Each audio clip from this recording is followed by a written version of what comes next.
Welcome to the Hardpire. This is episode 31, back as one.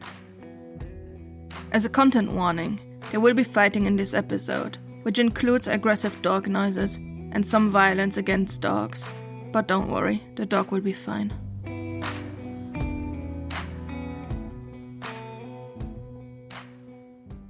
Rena stared at the fox, both of them unmoving. She wanted to argue, to tell it she didn't want to follow until she knew what it wanted, but she felt that strange pull again.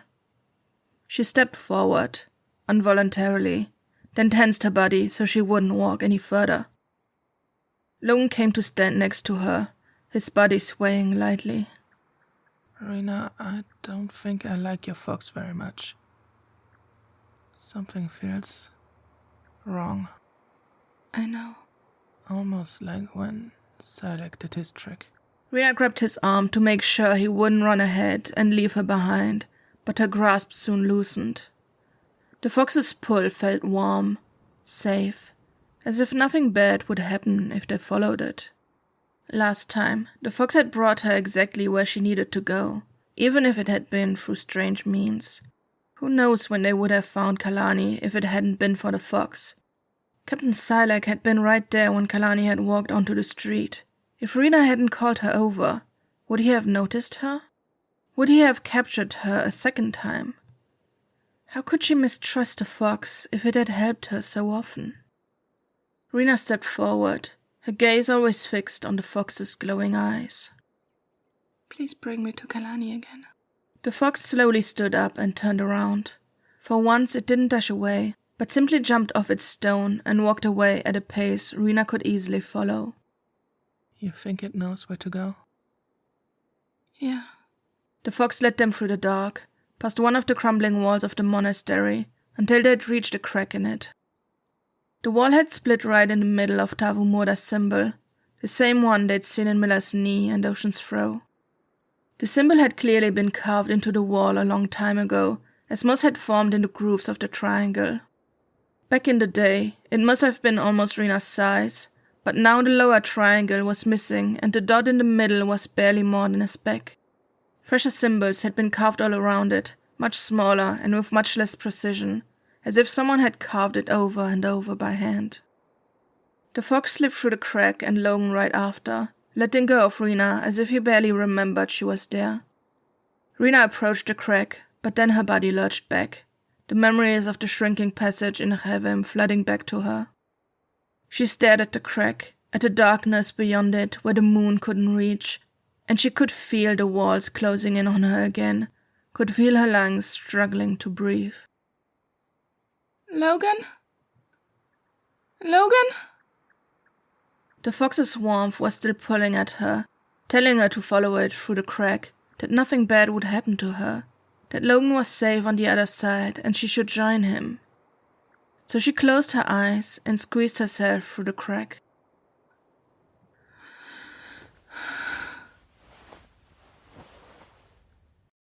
Her eyes needed a moment to adjust, but she wasn't in complete darkness. She appeared to be in a small empty room, and a faint trickle of light came in from an open door in front of her. She slowly advanced, holding her hands out to not trip over anything in the dark. She reached the entrance and instantly recoiled. A motionless figure stood in the dark corridor, but she soon realized that it was just Logan.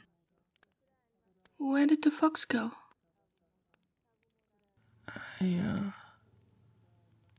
I don't know. The strange pull was gone, and Rena could feel the cold of the night settle on her skin.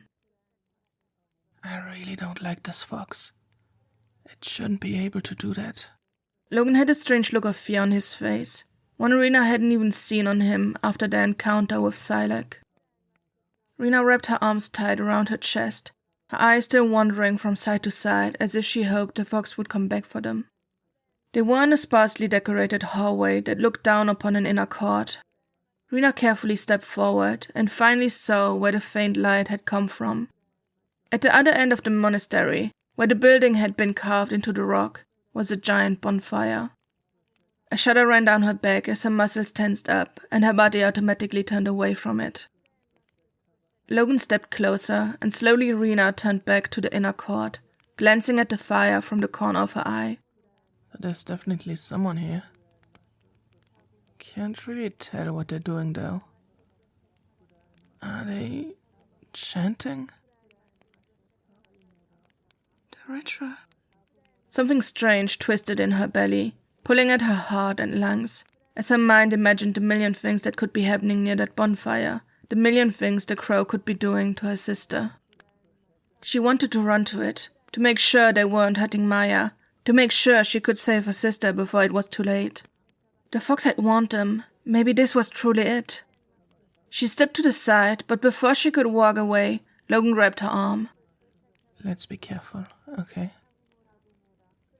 Yeah, okay. He was right.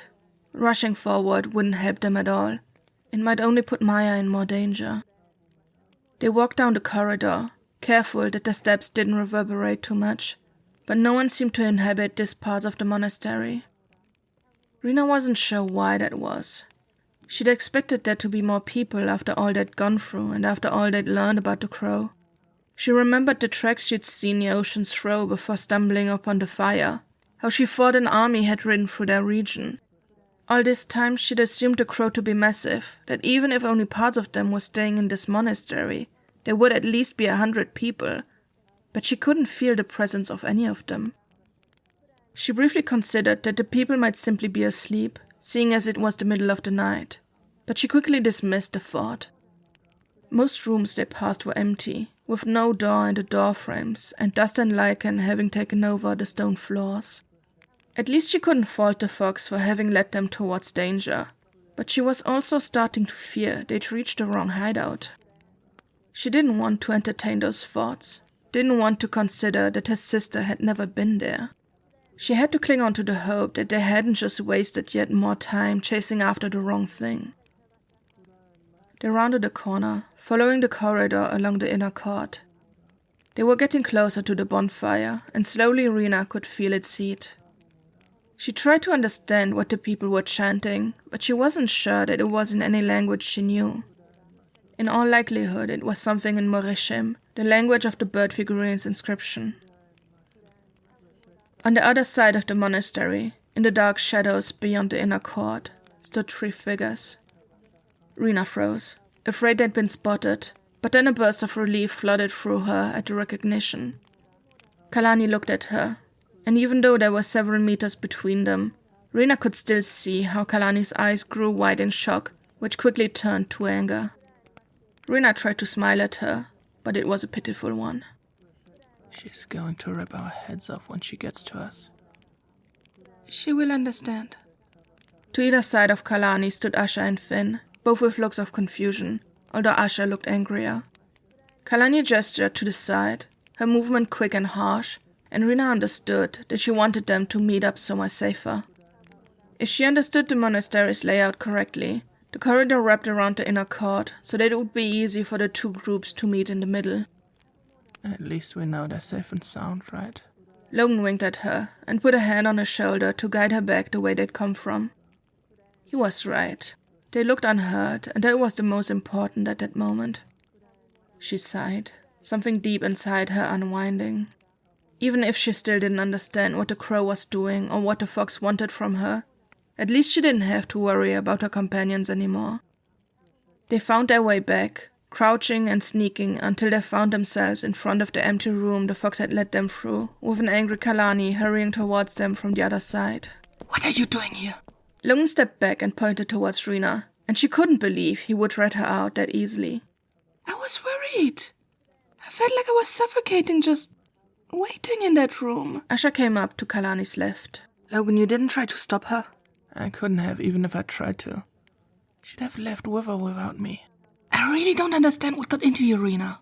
Kalani, it was never fair of you to demand I stay behind. You don't know what it felt like. I was about to burst out of my skin. You couldn't have waited just a few hours for us to get back. No! I can't stand the thought of not knowing if everyone's safe or not. And being so close to Maya and not going to look for her. That's torture, Kalani. Kalani stared at her, her jaw clenching as if she wanted to reply, but then she whirled around and ran a hand over her face. For fuck's sake. This was such a stupid and dangerous decision.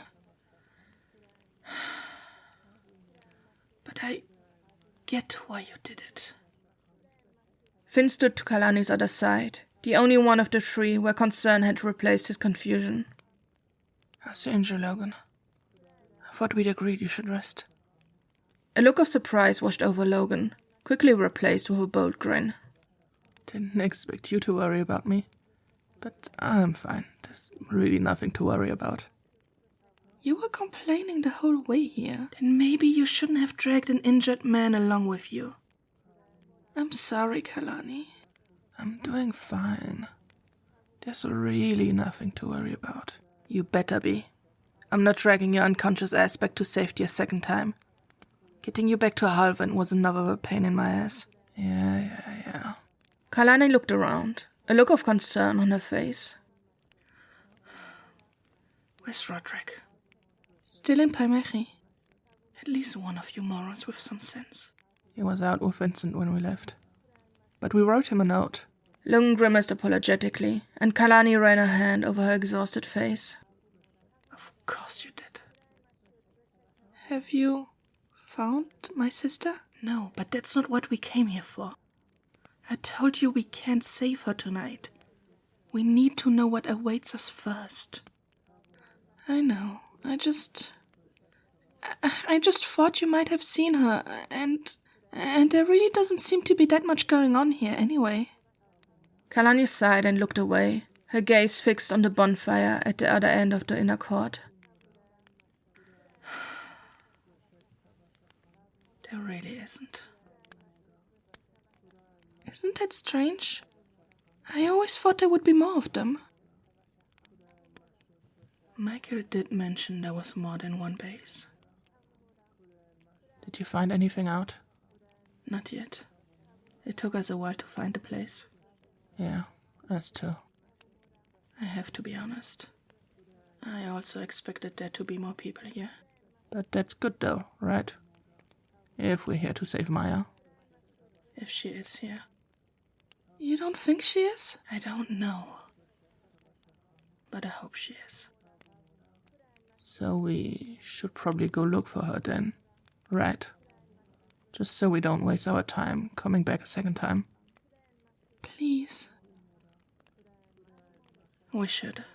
Thank you. Finn looked at them with deep concern, his hand resting on the pommel of his rapier at his hip. It might not be easy to find her though. Without drawing any attention to us, I mean. Even if it feels like there's barely anyone here. As long as we don't know what's going on, we should be really careful. It's not going to help anyone if they notice we're here. Asha nodded towards the bonfire, and all their gazes wandered over to it. There's no one back here in these decrepit parts, that's for sure. The party's happening over there. When Roderick came back from Vincent's much-needed walk, the room they'd rented was dark and empty. He didn't think much of it at first, imagining that Rena and Logan had also needed to move their aching bodies. He dug his tinderbox out of the depths of their burlap sack and lit the crooked candle on their nightstand. He grumbled at the low light the candle provided, but it was enough to spread his notebook and the documents he had borrowed from the library out on the bed. As a good measure, he also unfurled the scrolls Logan and Rena had found at the crow's hideout, the ones with the depiction of the creation of the world by Hamavoshi. He regarded the documents for a while, squinting at them in the dim light, and tried to tie the world creation myth to all the other information they'd gathered. He supposed it all came back to this idea that the world was made of an everlasting energy. According to these legends, Hamavoshi had simply gathered it all and given it form, and now the crow was convinced this was proof of reincarnation, and that they could therefore bring Tavumoda back. Roderick didn't know much about Hamavoshi. He simply knew she'd been a real person a long time ago, before the kingdom had united into its current form, and that she and her two companions had quickly amassed a never-growing following before the religion had started to die down again about 100 or so years ago. but that was about the extent of his knowledge. He had never been that interested in ancient history, especially when it came to religion. He'd spent most of his years in Maghema focusing his energy on new inventions and innovations. Only once he had left the capital had he found time for anything else, and by that point he'd found the lived experience of their kingdom's population much more intriguing. Rena and Logan were taking longer than he'd expected, but he still did not worry. He felt the exhaustion of the day course through his bones and decided to rest until they came back. He ran a hand through Vincent's fur before lying down on the bed next to the documents and quickly fell asleep. He awoke to a still silent room, the candle having surrendered half of its life. That was when he started to worry. He wasn't sure what to do next, how to find out where Rena and Logan had gone. The room didn't look disheveled, so it couldn't have been a forced entry, but that didn't mean someone couldn't have taken them. But if that was the case, how was he supposed to react? Would he need to find Kalani, Asha, and Finn on his own? They would need to be informed. He would certainly not know how to get Rena and Logan back alone. He first went to the tavern to see if Rena and Logan had simply lost track of time over a drink, but the only people still present looked somber and melancholic in their solitude. He then stepped out into the night and searched the inn's vicinity, but his eyes had seen better days, and he barely knew what he was supposed to look for. Defeated, he went back to their room and decided to search it thoroughly, even though it held barely any furniture. He slowly knelt down to look under the bed Vincent had been peacefully sleeping next to, and finally found something. In his elation, he stood back up too quickly, and a jolt of pain shot through his back. He stood for a moment, motionless, eyes wide open, until the pain had subsided and he could breathe again. Only then did he look down at the small, folded-up piece of paper, angling it towards the candle so he could read it. What do you think this is, my dear boy? He frowned as he saw the handwriting, then squinted and brought the paper closer to his eyes. He angled it towards the flame, but still couldn't read it well. Whoever had wrote the note had terrible writing, and it took him a while to decipher what it said. Roderick, do not panic. We've gone to find Kalani and the others. Just stay put and we'll be back in no time. He looked up, bewildered, as if Logan and Rena were still in the room somewhere. Why did they leave this under the bed? I should have read this an hour ago. His eyes fell on the burlap sack he'd rifled through after his return. He realized his mistake with a startle, heat creeping into his cheeks in embarrassment. Logan and Rena had probably left a note on the bag, and it had fallen under the bed because of him. He thanked the stars that only Vincent had been in the room to hear his earlier question. Why did they just leave? Do they think my age makes me so incompetent? But Logan saw no problem making this journey while injured? I have to say, dear Vincent, I am quite vexed by this message. He stood up, Vincent looking up at him, listening closely to every word he said. But what should we do now? Do we simply wait, my boy?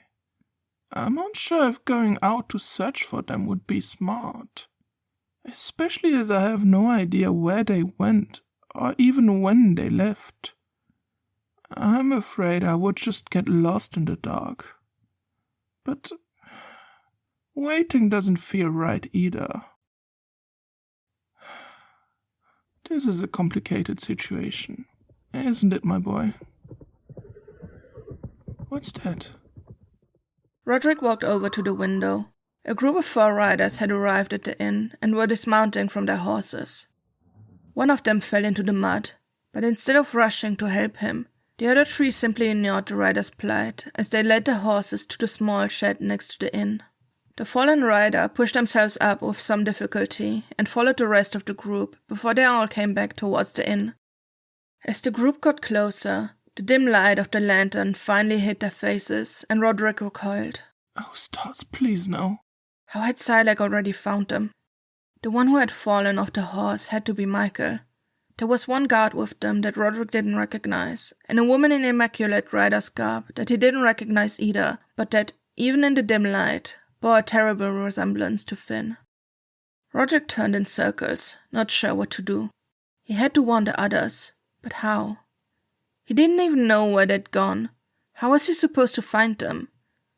He wondered for a moment if he could fight Silac to keep him from reaching the others, but he'd never been good at fighting, and 4 against 1 was a difficult matchup for anyone. He needed to do something, incapacitate them or distract them to give his companions time to get to safety. But they wouldn't know they were in danger until he told them so. In all likelihood, they would return to town and walk right into Silac's arms. There was no way around it.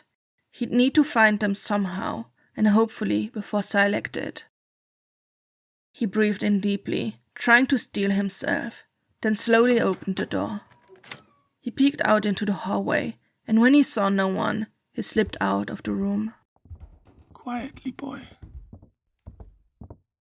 Back, Vincent, back. They're coming this way. Roderick turned around and tried to open a door to his left, but it didn't budge. Roderick tried a second door, but the people behind it shouted at him when he tried to open it. He had to go back to their own room. There was no other choice. He hissed at Vincent to run back inside and close the door behind them. But then what? He turned around, looking for an exit.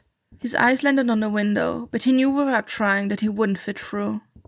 He swung their bags underneath one of the beds and was about to slide underneath too, before he thought better of it. If anyone found him there, he would have no way of defending himself. He whirled around, trying to find something he could protect himself with, the footsteps coming ever closer. His eyes landed on the candle holder. He took it and dashed behind the door, the candle and wax falling to the ground, but he couldn't care about that anymore. Vincent dashed around nervously, unsure why his master was so scared. Come here. He opened the door as far as it could go, hoping that anyone who'd enter wouldn't see them behind it.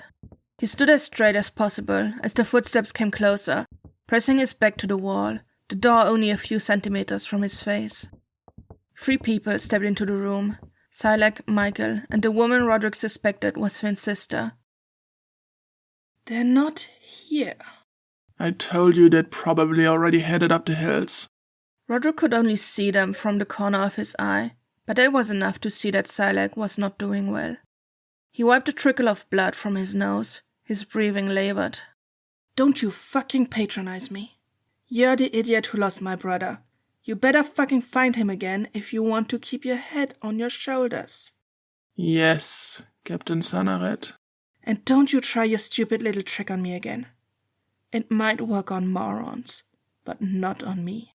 I wouldn't dream of it, Captain Sanaret. All for that arrogant brat. Roderick couldn't thank the stars enough that the 3 of them were facing the other direction, but he was under no illusion that they wouldn't notice him soon. He considered sneaking past them, but his chances of that succeeding were extremely slim. He had to make the first move. He was sure of it, even if he didn't like the idea. He pushed the door away from him, very slowly so it wouldn't creak, then rushed towards Silac, candle holder held high. But before Roderick could reach him, Silac whipped around, shock written all over his fatigued face. Stop! The yellowish-green veins rushed over Silac's face again, but where last time the surge had been clean and even, this time the veins pulsed uncontrollably, as if they were losing focus. That didn't seem to matter much, however, as Roderick stopped just the same as the day before. But something was different. The force felt weaker as Roderick retained his ability to breathe. He imagined that someone stronger, someone like Asha or Logan, would probably have been able to fight against Silac's restraint. Vincent leapt up, latching onto Silac's arm, biting into him so tight that blood dripped to the ground. Get off me! Silac tried to shake the dog off, but Vincent refused to let go. The attack had broken Silac's concentration enough that Roderick regained full control of his body, stumbling forward as his movement finished, but he quickly regained his composure and swung the candle holder at Silac a second time. To his right, Finn's sister slid her rapier out of its scabbard and swung at Roderick, but he stumbled out of its way, falling hard on his ass. Michael stood a few steps away from them, backing away from the chaos until his back hit the wall. From the outside, the 4th in their party rushed in, sword ready, and instantly leapt forward to help Silac. Roderick tried to push himself up again, sliding away from Captain Sanaret, who was approaching, a look of rage in her eyes, her blonde hair falling into her face. Silac managed to throw the dog off, Vincent sliding across the room and hitting the wall, but getting up right away again. Stop! The feeling overtook Roderick again, but only for a very short moment. Silac buckled in on himself, a knee hitting the ground hard, blood dripping out of his eyes. Fucking useless. Vincent leapt up at Silac again, ramming his entire body into Silac's side, making him tumble to the ground. The guard tried to kick at the dog, but Vincent jumped out of the way, trying to bite at the foot. Sanaret turned back to Roderick, fire in her eyes. He scrambled up, using the door frame to pull himself up, his eyes darting to the candle holder on the ground that he'd lost hold of. That instant, Sanaret leapt forward, her blade piercing through the meat of Roderick's arm. Ah! He stumbled backwards, his back hitting the other side of the door frame, but he didn't have much time to wallow in his pain, as Finn's sister had already readjusted for a new swing. He ducked out just in time, but her movements were too quick to evade, and he didn't have much time to think of retaliation. He saw a blade rush towards him, his body frozen in fear, but then the blade veered from its trajectory as Michael threw a blanket over the woman. What the fuck? She struggled to free herself, her blade flailing wildly. Run! Michael grabbed Roderick's arm and pulled him out of the room.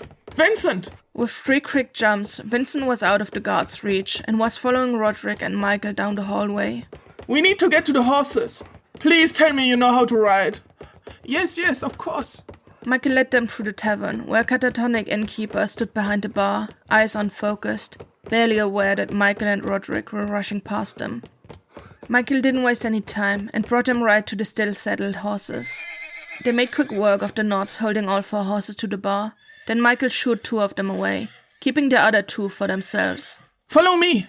Michael mounted his horse and steered it out of the shed, Roderick following close behind. As they rode out, Finn's sister rushed out of the tavern, just in time to see them gallop away. She screamed in frustration, then rushed after the other 2 horses, calling for them to come back to her. As Roderick rode away from the inn, Vincent running beside the horses, he saw how Silac and the guard stumbled out of the building, the guard having to hold Silac up so he wouldn't collapse. Rena and the others carefully walked down the corridor towards the fire, stopping every once in a while to listen if they were truly alone. Rena couldn't hear much beside her companion's quiet footsteps and the distant chanting, but as Finn had mentioned, they didn't have to mean much. As they approached the bonfire, Rena could finally see the handful of people kneeling before it. Kalani stopped, and so did the others. The corridor they were in was at least 2 stories higher than the inner court, which gave them the perfect view of the fire with minimal risk of being spotted. Rena counted about 6 people, but she was sure the fire was concealing at least 3 more from her view. They were hunched over something, a repetitive motion accompanying the words they were chanting. She carefully stepped forward until she was at the balustrade. The people seemed to be carving something, and she had the suspicion that it was the same bird figurines she'd seen in Ocean's Throw, the same ones that hung in droves outside the monastery and around the inner court. She squinted and noticed that they weren't just carving the birds themselves, they were also carving the words into the birds, over and over and over again while murmuring. She vaguely remembered Roderick mentioning something about carving as an act of prayer, as if the act of doing it repeatedly would reinforce whatever they were praying for. One of the people finished their carving, holding the bird up high for a moment, before throwing it into the bonfire. Only then did Rena notice that the base of the fire was filled with these birds. Ash spilled out below it, as if the fire had been going for a very long time, and Rena wondered how many of these figurines had been carved and thrown into the fire for it to roar so high. She suddenly caught a whiff of the fire, and she gagged, instantly having to whirl round or she might have puked. She could feel the taste of it at the back of her throat, like the day of the fire, when she'd had to approach Ocean's Throw and the air had been a torture to breathe. Rena, are you alright? Asha stepped closer, her hand resting lightly on Rena's elbow. Rena nodded. She squeezed her eyes shut and forced herself to take deep breaths before she turned back around. Logan's gaze wandered over the scene below, his eyebrows slightly knit together in concern. What does your sister look like? She's 15. A bit shorter than me, with hair that looks like mine, but it's cut below her chin. And, our faces look quite similar. I don't think I see her down there. I didn't see her either. Rena carefully stepped closer again, her eyes fixed on the people so she didn't have to look at the fire. Kalani came to stand to her left. It's unlikely she's with this group. They're probably not the only people here, even if most of the rooms are empty. It's only logical that they've got a rotation of people doing this prayer work, so some must be sleeping somewhere. If Maya's with them, she must be in one of the rooms below. Probably somewhere guarded. We can take the stairs down, but the closer we get to the fire, the more careful we have to be. They moved slowly as a group, making sure the steps made as little noise as possible. Some of the rooms on the first floor had closed doors, but none of them had someone standing guard in front. They didn't walk the entire length of the corridor, thinking that if someone was staying in the rooms, they were probably close to the bonfire. They could hear people still awake behind some of the doors. Rena's body tensed with every step, imagining what they might do if any of them decided to exit their room just as Rena and her companions passed the door. But to their luck, they managed to walk down to the ground floor with no incident, and even when they found the room with the guard in front of, the guard didn't spot them before they could hide behind a corner. To Rena's relief, whoever had been tasked with surveillance didn't look like they were part of the actual guards corps. Instead, they wore the same clothes as Inkra and the other members of the crew they'd run into in Halvint. Black, knee-length trousers with tights underneath and a thick fur cape that reached their waist. They were leaning against the wall, hands in their pockets, eyes half closed as they stared into nothingness. Logan set out to round the corner and sneak up to the guard, but then Asha grabbed his arm and stopped him. You stay here. She yanked him back, then crouched and did what he had intended to. Her hand wrapped around her sword as she carefully stepped closer, and she'd almost managed to get close to the guard, but they turned to look at her in the last moment.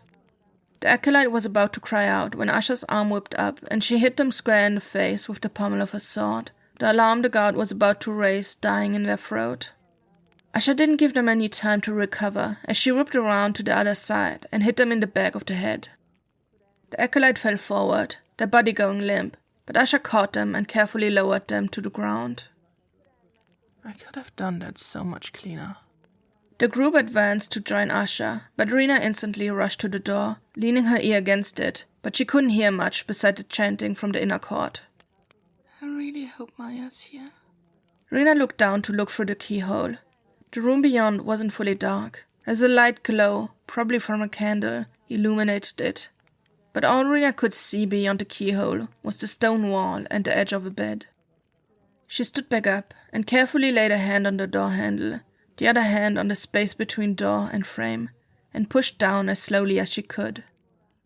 When the handle was fully down, she carefully pushed the door, but it didn't budge.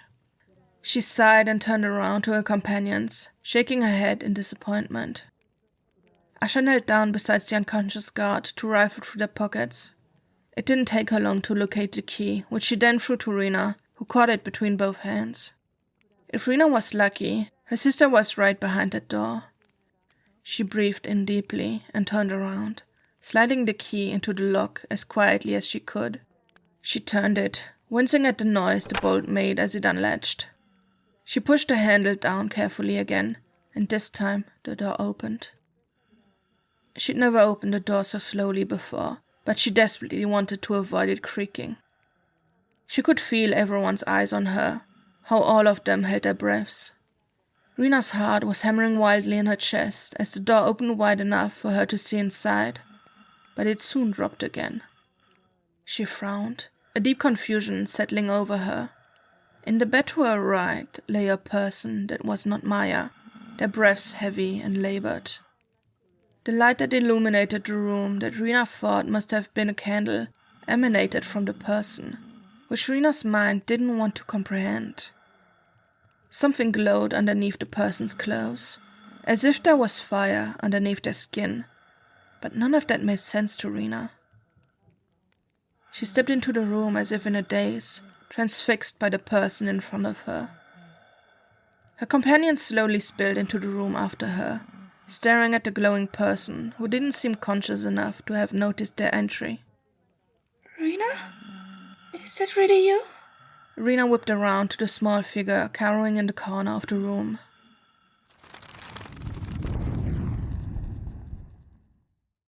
Three paths lay in front of us on which the story could continue. On the first path, the companions tried to find out more about what the crow is doing in the monastery. On the second path, the companions tried to figure out what the glowing body is. On the third path, the companions take Maya and leave as fast as possible. You can cast your vote by going to the show's Twitter page, the TUMBLR page, or on thehardpire.com. As always, if you like this podcast, consider leaving a review or supporting it on Ko-fi or Patreon. You can also get the novelisation of the first season as an ebook and paperback from most major retailers. You can find transcripts of each episode, character art, and a map of the kingdom on thehardpire.com. The intro music is Lonely Dusty Trail by Joan Prestone. The Hardpire is written and produced by me, Audrey Martin. Thank you for listening.